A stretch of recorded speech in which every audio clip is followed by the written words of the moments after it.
स्वागत आहे तुमचं सुषमाज किचनमध्ये। आज आपण मुलांना मधल्या वेळेत किंवा मग टिफिनला देण्यासाठी असे कुरकुरीत आणि खुसखुशीत असे पोह्याचे कटलेट तयार करणार आहोत। तयार होणारी रेसिपी आहे। माझ्या जर चॅनलवर नवीन असाल तर सबस्क्राइब करायला विसरू नका। तसेच बेल नोटिफिकेशन पण ऑलवर प्रेस करा, म्हणजे माझ्या प्रत्येक नवीन रेसिपीचं तुम्हाला नोटिफिकेशन येईल। कटलेट तयार करायला सुरुवात करूया।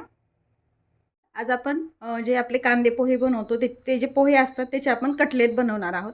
त्यासाठी मी ह्या छोट्या वाटी पोहे आहे ही ह्या छोट्या 2 वाट्या पोहे आहे ही स्वच्छ 3 ते 4 पाण्याने धुवून घेतली व चाळणीवरती निथळत ठेवून दिली ती, म्हणजे छान एकजीव अशी भिजला गेली पाहिजे। आता ही थोडीशी एकजीव करून घेऊया। आपण यामध्ये बारीक चिरलेला कांदा घालून घ्यायचा आहे। तुम्हाला हव्या त्या भाज्या पण यामध्ये टाकू शकता, गाजर, बीट, अगदी हेल्दी कटलेट तयार होतात हे। शिमला मिरची एक बारीक चिरून घेतलेली, कोथिंबीर बारीक चिरलेली, हिरवी मिरची 3 ते 4 हिरव्या मिरच्या, अद्रक, लसण आणि थोडीशी कोथिंबीर आणि एक 10 ते 12 कढीपत्त्याचे पानं घालून केलेली ही पेस्ट आहे। एकदम बारीक पण नाही, थोडंसं क्रश करून घ्यायचं मिक्सरला। याचं प्रमाण तुम्ही जसं तिखट आवडेल त्या प्रमाणात, आंबटसरपणा येण्यासाठी आमचूर पावडर किंवा मग लिंबू वापरायचं यामध्ये। एक छोट्या चमचाभर चाट मसाला, यामुळे चटपटीत अशी टेस्ट येते याला। आंबट असल्यामुळे किंचित साखर आणि चिली फ्लेक्स घालायची। यामध्ये जे साहित्य वापरते तर तुमच्या आवडीनं कमी जास्त करू शकता। चवीपुरतं मीठ टाकून घ्यायचं यामध्ये। जिरे थोडेसे भाजून एकत्र केलेली पावडर आहे ही। 1-2 बटाटे उकडून खिसणीवरती खिसून घेतलेले, यामुळे काय होईल, छान बाइंडिंग येईल पोहेच्या कटलेटला। हे गरजेनुसार वापरायचं आहे। हे फ्रेश जे ब्रेड असतात त्याच्या स्लाइस करून घेतलेले आहेत, ते आपण याच्यात टाकून घ्यायचे। यामुळे क्रंचीनेस येतो कटलेटला। किंवा मग तुमच्याकडे जर ड्राय ब्रेड क्रम्स असतील ते पण तुम्ही एकजीव करून घेऊया। जर याला गरज वाटली तर थोडंसं पाण्याचा हात लावून घ्यायचा व छान गोळा तयार करून घ्यायचा। मिश्रण आहे आपण घट्ट गोळा तयार करून घेतला। 1-2 ते 3 चमचे पाणी लागलं आहे मला याला मिक्स करताना, म्हणजे छान बाइंडिंग आली। एक छोटा पोर्शन घ्यायचा, जशा तुम्हाला याच्या आपल्याला कटलेट हवे आहेत तसे कटलेट करून घ्यायचे। काही जण स्क्वेअरमध्ये करतात, काही जण गोल बनवतात आलू टिक्कीसारखे। जसे तुम्हाला हवे आहेत तसे तुम्ही करून घेऊ शकता। इथे मी एवढे कटलेट सध्या तयार वाटीमध्ये 2 चमचे मैदा घेतलेला आहे।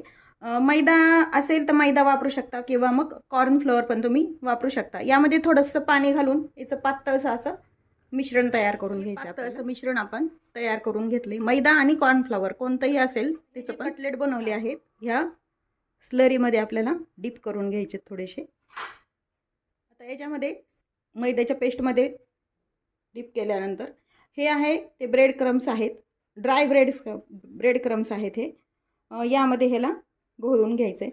जर तुमच्याकडे ब्रेड क्रम्स नसतील तर तुम्ही यासाठी पोहे पण मिक्सरला बारीक करून घेऊ शकता किंवा मग बारीक रवा पण तुम्ही यासाठी वापरू शकता। आता हे असे आपण सर्व पॅटीस कोट करून घेऊया। ब्रेड क्रम्स किंवा मग रवा, पोहेचा भुगा जर आपण याला वापरला तर हे जरा क्रंची होतात वरच्या साईडनं, त्याची लेअर क्रंची पण येतो याला, त्यामुळे शक्यतो हे वापरायचं। तुमच्याकडे जर काही कार्यक्रम वगैरे असेल हळदी कुंकाचा, त्यासाठी पण ही रेसिपी तुम्ही आधी पण तयार करून ठेवू शकता। हे कटलेट पण आधी तयार करून घ्यायचे व ऐन वेळेस फक्त शालो फ्राय करून द्यायचे। कटलेट आपण शालो फ्राय करण्यासाठी इथं मी पॅन गरम करायला ठेवला आहे। नॉनस्टिकचा पॅन आहे हा। तुम्ही लोखंडी तव्यावरती पण करू शकता किंवा मग नॉनस्टिकच्या तव्यावरती पण करू शकता। हे शालो फ्राय करतोय, तुम्हाला जर हवा असेल तर तुम्ही डीप फ्राय पण करू शकता। त्यामुळे यामध्ये मी 2 पळी तेल टाकून घेतलंय। लागेल तसं आपण तेल वापरायचं। यामध्ये हे एक कटलेट आपण ठेवून घ्यायचे व मीडियम गॅसवरती हे दोन्ही साईडनं छान ब्राऊन कलरवर येईपर्यंत छान भाजून घ्यायचे आहेत। छान खरपूस भाजून झाल्यानंतर दुसऱ्या साईडनं आपण हे कटलेट भाजून घेणार आहोत। आता आपण एक साईड चेक करूया भाजून झाली का ते। छान खरपूस भाजून झाले आपल्या एका साईडनं। आता सर्व पॅटीस आपण जे झाले ते पलटून घ्यायचे, तर दुसरी साईड पण अशीच खरपूस आपल्याला भाजून घ्यायची आहे। कलर पण छान येतो व क्रंची पण होतात हे, आणि टेस्ट तर एकदम छान लागते। तुम्ही हे टिफिनला पण देऊ शकता, पण थोडेसे थंड होतात टिफिनमध्ये खायला। आता दुसऱ्या साईडनं पण आपण हे भाजून घ्यायचं आहे। आपण तेल नंतर टाकलेलं नाही, 2 चमचे तेलच टाकलेलं आहे त्यामध्ये, तेवढ्यावरतीच आपण हे दोन्ही साईडनं पॅटीस भाजताना थोडंसं पॅटीसमध्ये अंतर ठेवायचं आणि मग भाजायचं. म्हणजे काय होतं, एखाद्या वेळेस पसरले जातात तेव्हा एकाला एक चिटकतात. मग थोडंसं प्रेस करायचं म्हणजे अजून छान भाजले जातात साईडनं. दुसरी पण साईड आपण चेक करूया. छान भाजून झाले दोन्ही साईडनं. आता आपण गॅस बंद करून घ्यायचा आहे. एका टिश्यू पेपरवरती आपल्याला काढून घ्यायचे आहेत सर्व, म्हणजे याचं जे एक्स्ट्राचं तेल आहे ते सगळं टिश्यू पेपरमध्ये निघून जातं. तयार आहेत आपले पोह्याचे कटलेट. मला एक कटलेट मी दाखवते. अगदी कुरकुरीत कटलेट तयार होतात. हे कटलेट तुम्ही टोमॅटो सॉस सोबत किंवा मग ही जे मी डीप तयार केलं, हे जे मेयोनीज आणि थोडंसं टोमॅटो केचप एकत्र मिक्स करून तयार केलेलं आहे.